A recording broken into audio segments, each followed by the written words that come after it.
Start कर रहे हैं 15.2 एक्सरसाइज, जो कि है हमारे पास मल्टीप्लिकेटिव लॉ ऑफ प्रोबेबिलिटी।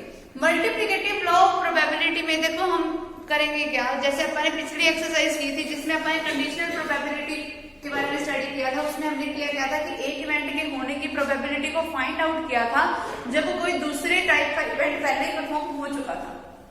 लेकिन अब इसमें क्या होगा कि ये जो दोनों तरीके के इवेंट्स है ना वो एक साथ परफॉर्म होंगे। जब कोई दो इवेंट्स एक साथ परफॉर्म हो रहे हो तब उस टाइप की फॉर्म को बोलते हैं मल्टीप्लिकेटिव लॉ ऑफ प्रोबेबिलिटी की फॉर्म। ठीक है, अब इसमें हम करेंगे क्या कि दोनों इवेंट्स क्योंकि एक साथ परफॉर्म हो रहे होंगे, हम उनको लिखेंगे कैसे फॉर्म में, P of A intersection B। ठीक है, और इसको हम ऐसे भी लिख सकते हैं P ऑफ A, एक ही बात है, जैसे मर्जी लिखो। ठीक है, और ये फॉर्म हम निकालेंगे कैसे, जैसे अपन ने कंडीशनल प्रोबेबिलिटी में पढ़ा था कि P of A by B जो होता है वो किसके इक्वल होता है, P of A intersection B divided by में P ऑफ B। यही पढ़ा था, या हमने ये भी पढ़ा था कि P of B by A जो था वो इक्वल्स टू था P of A intersection B divided by में P ऑफ A।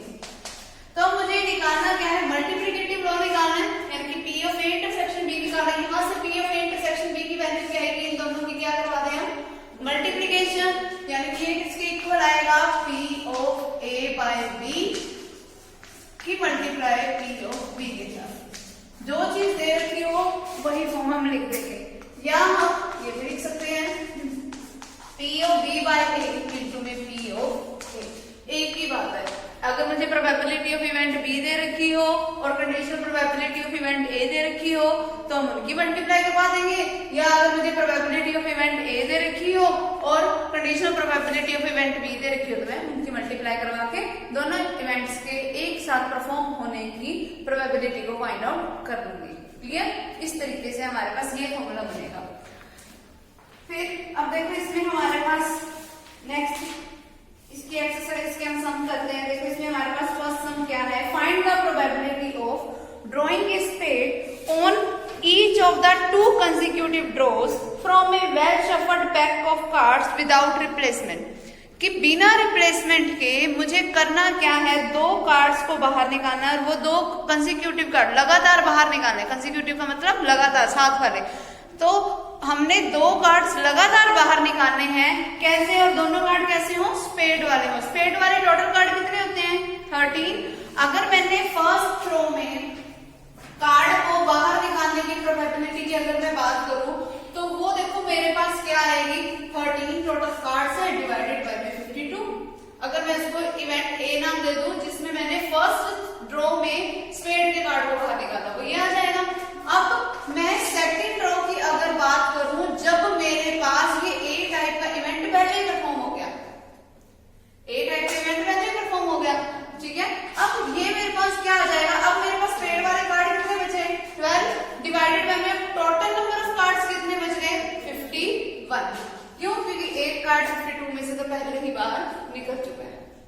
ठीक है, अब मुझे क्या करना है, इन दोनों की प्रोबेबिलिटी, वो क्या हो जाएगी, P ऑफ A भी लिख लो चाहे P of A intersection B लिख लो, एक ही बात है। ठीक है, और वो क्या बनेगा मेरे पास, 13 बाय 52 इंटू में 12 बाय 51। 13 4 52, 3 17, क्या रिजल्ट आ गया, 1 बाय 17।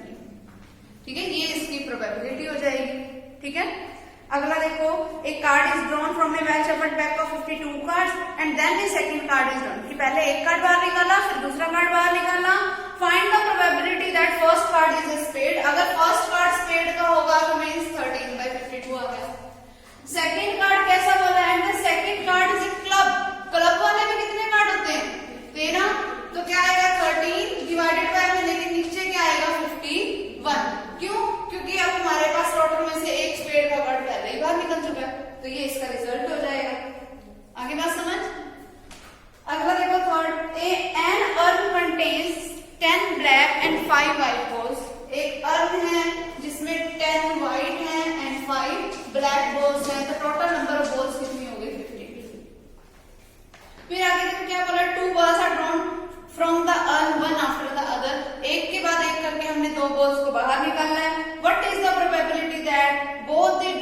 balls are black। तो मुझे ये प्रोबेबिलिटी बतानी है कि दोनों कौन सी balls थी, black balls थी। अब देखो टोटल black balls कितनी थी, 5। तो फर्स्ट टाइम में black ball निकालने की प्रोबेबिलिटी क्या होगी, 5/15। सेकंड टाइम में भी मुझे black ball बाहर निकालनी है, एक black ball पहले ही बाहर निकल गई, पहले कितनी थी 5, क्योंकि एक बाहर निकल गई तो अब कितनी बच गई 4 डिवाइडेड बाय में क्या आएगा 40। क्लियर है, क्योंकि एक बॉल टोटल में से एक बाहर निकल गई ना। अगला देखो, A bag contains 19 tickets numbered from 1 to 19। एक बैग है जिसमें 19 टिकट्स हैं और उन 19 टिकट्स पे नंबर लिखा हुआ है 1 2 3 4 अप टू 19 तक। फिर a ticket is drawn and another ticket is drawn without replacement, कि पहले मैंने एक टिकट को बाहर निकाला फिर दूसरी टिकट को बाहर निकाला। Find the probability that both tickets will show even number. सब मुझे ये प्रोबेबिलिटी बतानी है कि जो दोनों टिकट्स है ना वो इवन नंबर शो करेंगे। इवन नंबर वाले टिकट्स कौन सी होंगी, 2 4 6 8 10 12 14 16 18, क्योंकि टोटल 19 तक है तो मेरे पास यही बच गई इवन नंबर वाली। तो अब मैंने दोनों टिकट्स इवन नंबर वाली बाहर निकाली है, तो इवन वाली कितनी होगी, 1 2 3 4 5 6 7 8 9। तो क्या आ गया मेरे पास 9/19 इंटू में सेकंड बार में भी मैंने इवन वाली निकालनी है, तो इवन वाली एक पहले निकल गई, अब कितनी बच गई 8 डिवाइडेड बाय में 18। क्लियर। अगला देखो, फिर 3 balls are drawn successively from a box containing 6 red, 4 white and 5 black balls and total number of balls है मेरे पास 15। ठीक है, अब मुझे 3 balls को बाहर निकालना है। Find the probability that these are drawn in a order। अब मुझे ये प्रोबेबिलिटी बतानी है कि जब मैं इसे किस ऑर्डर में बाहर निकालूंगी, मैं पहले नंबर पे निकालूं रेड बॉल को, सेकंड पे व्हाइट को, थर्ड पे ब्लू बॉल को। अगर देखो फर्स्ट पे मुझे रेड बॉल को बाहर निकालना है तो रेड बॉल को बाहर निकालने की प्रोबेबिलिटी 6/50 इंटू में दूसरे नंबर पे मुझे व्हाइट बॉल को बाहर निकालना है, व्हाइट बॉल्स कितनी है 4 डिवाइडेड बाय, लेकिन अब बॉल कितनी रह गई 40, क्योंकि मैंने तो रेड को बाहर निकाला था तो टोटल में से एक कम हो गई, व्हाइट पे तो कोई इफेक्ट नहीं पड़ेगा, तो वो क्या आ गया 4/15। अब नेक्स्ट नंबर में मुझे कौन सी बॉल बाहर निकालनी है, और ब्लू वाली मींस 5 बाय में क्या आ गया 30। इसको सॉल्व कर लो, हमारा रिजल्ट आ जाएगा। क्लियर। अगला देखो, 6th some. 3 cards are drawn successively without replacement from a pack of 52 well shuffled cards। What is the probability that the first 2 cards are king and the third one is an ace? कि पहले 2 card king के, king वाले total card कितने होते हैं 4, तो 4/52। दूसरा card भी किसका हो, किंग का बोला है, क्योंकि एक किंग का कार्ड पहले बार निकल गया, अब किंग वाले कितने बच गए 3, तो 3/51। थर्ड कार्ड किसका होना चाहिए, एस का। एस वाले टोटल कार्ड कितने हैं 4/50। क्लियर। इसको सॉल्व कर लो, रिजल्ट आ गया हमारा। ठीक, नेक्स्ट देखो, from a pack of 52 cards 4 cards are drawn 1 by 1 without replacement। find the probability that all are aces। तो क्या बनेगी इसकी प्रोबेबिलिटी, पहले 4/52, क्योंकि एस वाले टोटल कार्ड कितने होते हैं 4, फिर सेकंड कार्ड भी मुझे एस का ही चाहिए 3/51, थर्ड कार्ड भी एस का ही चाहिए 2/50, फोर्थ कार्ड में मुझे एस का ही चाहिए 1/49। क्लियर। धीरे धीरे एक कम होता गया, इसी है ना। अगला देखो, 8th sum. A bag contains 4 red and 3 blue balls. ठीक है, अब एक सेकंड बैग है जिसमें हमारे पास क्या है, ये हमारे पास है फर्स्ट बैग। फर्स्ट बैग में हमारे पास टोटल नंबर ऑफ बॉल्स कितनी है 7। कोई एक सेकंड बैग है जिसमें हमारे पास 3 रेड है 5 ब्लू है, सेकंड बैग है हमारे पास, इसका मतलब टोटल नंबर ऑफ बॉल्स कितनी हो गई मेरे पास 8। ठीक है, फिर 1 ball is drawn at random from the first bag. First bag में से मैंने एक बॉल को बाहर निकाला and put unseen in the second bag, और मैंने रैंडमली बाहर निकाला। रैंडमली बाहर निकालने का मतलब मुझे बिना देखे मैंने बॉल को बाहर निकाला, मैंने उसका कलर नोटिस नहीं किया। फर्स्ट बैग में से जो बॉल बाहर निकाली बिना देखे, अनसीन वर्ड यूज किया, यानी कि बिना देखे बिना उसका कलर नोटिस किए मैंने उसको किस में डाल दिया सेकंड बैग में। तो सेकंड बैग में अब एक बॉल बढ़ जाएगी और फर्स्ट बैग से एक बॉल क्या हो जाएगी, कम। ठीक है, फिर what is the probability that A ball now drawn from the second bag is blue. अब मुझे ये प्रोबेबिलिटी बतानी है कि जो अब सेकंड बैग में से मैं बॉल बाहर निकालूंगी वो कौन सी हो, ब्लू बैग। अब देखो फर्स्ट बैग में मेरे पास 4 रेड 3 एंड 3 ब्लू बॉल्स थी। अगर मान लो फर्स्ट बैग में से मैंने एक रेड बॉल को बाहर निकाला था तो उसकी प्रोबेबिलिटी क्या हो जाएगी, 4/7। अगर वो रेड बॉल निकाल के मैंने सेकंड बैग में डाल दी तो एक रेड बॉल बढ़ गई, एक रेड बॉल बढ़ गई, लेकिन ब्लू तो सेम की सेम रही। अब उसने मुझे बोला कि सेकंड वाले में, सेकंड रो में मुझे ब्लू बॉल को बाहर निकालने की प्रोबेबिलिटी बतानी है। ब्लू बॉल पे तो कोई इफेक्ट ही नहीं पड़ा, वो तो उतनी की उतनी रही, तो उसकी प्रोबेबिलिटी क्या हो जाएगी, 5/9। क्यों, पहले 8 थी क्योंकि एक बॉल इसमें आ गई तो अब कितनी हो गई, 9। एक केस तो मेरा बन गया ये। दूसरा केस मेरे पास क्या बनेगा, दूसरा केस देखो क्या है कि अगर मैंने इस फर्स्ट बैग से ब्लू बॉल को बाहर निकाला था तो उस ब्लू बॉल को बाहर निकालने की प्रोबेबिलिटी 3/7। अब उस ब्लू बॉल को मैंने डाला किसमें है, सेकंड बैग में, तो एक ब्लू बॉल बढ़ गई। अब ब्लू बॉल्स कितनी है मेरे पास, 6। अब 6 ब्लू बॉल्स है, ब्लू बॉल बाहर निकालने की प्रोबेबिलिटी 6/9। इनको सॉल्व कर दो।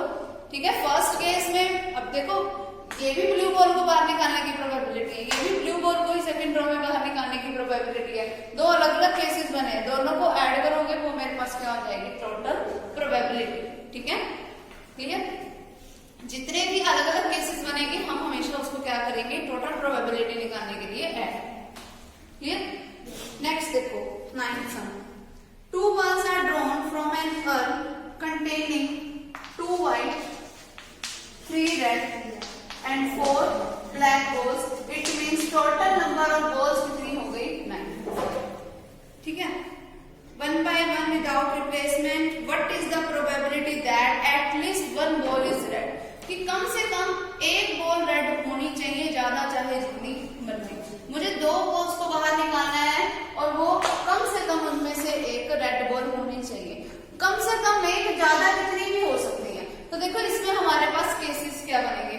अब ऐसा भी पॉसिबल है कि मैंने फर्स्ट रो में रेड बॉल बाहर निकाल दी, सेकंड रो में व्हाइट या फिर ब्लू हो जाए, व्हाइट या ब्लू में से कोई भी हो जाए, या ये भी हो सकता है। अब देखो रेड भी तो 3 तरीके की बॉल्स हैं, कोई R1, R2, R3। ठीक है, कि ऐसा भी पॉसिबल है कि फर्स्ट वाले में मैंने निकाल दी R1 बॉल और सेकंड वाले में मैंने निकाल दी W1 टाइप की बॉल। ऐसे कर करके तो कितने केसेस बन जाएंगे सारे अलग अलग। ठीक है, तो ये तो बहुत लंबा चौड़ा काम हो जाएगा, बहुत सारे केसेस बन जाएंगे हमारे पास। तो अब मैं करूंगी क्या, देखो उसने मुझे बोला कि एटलीस्ट 1 रेड बॉल होनी चाहिए, यानी कि उससे अबव के तो कितने भी केसेस हो सकते हैं। ठीक है, तो अगर मैं एटलीस्ट 1 वाले से केसेस जितने भी हैं, अगर मैं देखो 1 से लेस वाले जितने भी केसेस हैं, अगर मैं उसको काउंट कर लूं और उसको 1 में से मैं माइनस कर दूं, देखो एटलीस्ट 1 वाले केसेस मुझे निकालने हैं, 1 से अबव 1 या 1 से अबव मुझे निकालने हैं। अगर मैं 1 में से माइनस कर दूं 1 से कम वाले केसेस को, यानी कि जो मुझे केस चाहिए उस इवेंट के ना होने की प्रोबेबिलिटी को माइनस कर दूं, तभी मेरे पास वही सेम रिजल्ट आएगा। एटलीस्ट ये जो मेरे पास जो different number of so many cases बने थे, हम उस चक्कर से बच सकते हैं। तो अब मैं करूंगी क्या कि मैं 1 में से माइनस करूंगी किस केस को, देखो कम से कम मुझे एक बॉल चाहिए जो मुझे रिजल्ट चाहिए, यानी कि अब मुझे उसके अपोजिट डायरेक्शन में जाना चाहिए। अब कम से कम एक, ये केसेस अलग कर दो, बाकी के केसेस मेरे पास कौन से बचे जिसमें मेरे पास रेड बॉल आए ही ना, बाकी के केस वही बच गए जिसमें मेरे पास रेड बॉल आएगा। तो मैं 1 में से मैं माइनस कर देती हूँ उस केस को जिसमें से मेरे पास रेड बॉल नहीं आएगी। अब रेड बॉल मेरे पास कब नहीं आएगी, जब मेरे पास बॉल कैसी हो, या तो फिर व्हाइट हो या फिर क्या हो, ब्लू वाली हो। आगे बात समझ। अब टोटल व्हाइट और ब्लू मिला के मेरे पास बॉल्स कितनी है, 6। तो 1 में से मैं माइनस किसको कर दूंगी, 6/9 को, इंटू में, क्योंकि 2 बॉलें बाहर निकालनी है। फर्स्ट रो में मेरे पास 6/9 हो जाएगी प्रोबेबिलिटी, सेकंड रो में मेरे पास क्या हो जाएगी, 5/8। तो 1 में से डायरेक्ट इसको मैंने माइनस कर दिया। अब जो रिजल्ट बना वो मेरे पास रिजल्ट किसका होगा, एटलीस्ट 1 रेड बॉल के केस में। ठीक है, ये मैंने 1 में से 0 रेड बॉल के केस को माइनस कर दिया। मेरे पास जो केसेस बनेंगे वो मेरे पास कौन से हो जाएंगे, 1 या 1 से अबव वाले केसेस। ठीक है, अगला देखो, what is the probability of drawing in succession in an S king queen of club from A deck of cards under the assumption that the cards are not replaced after each draw। अब मुझे सबसे पहले number पे कौन सा card बाहर निकालना है, एस वाला। अगर मुझे एस वाला कार्ड बाहर निकालना है तो एस वाले कार्ड की प्रोबेबिलिटी 4/52। सेकंड नंबर पे मुझे कौन सा कार्ड चाहिए, किंग का, किंग वाला क्या हो जाएगा 4/51। थर्ड नंबर पे मुझे कौन सा कार्ड चाहिए, क्वीन का, क्वीन के कार्ड्स कितने हैं 4/50। ठीक है, बस इसको सॉल्व कर दो, हमारा रिजल्ट आ जाएगा। क्लियर है, तो ये एक्सरसाइज हमारी कंप्लीट हो गई।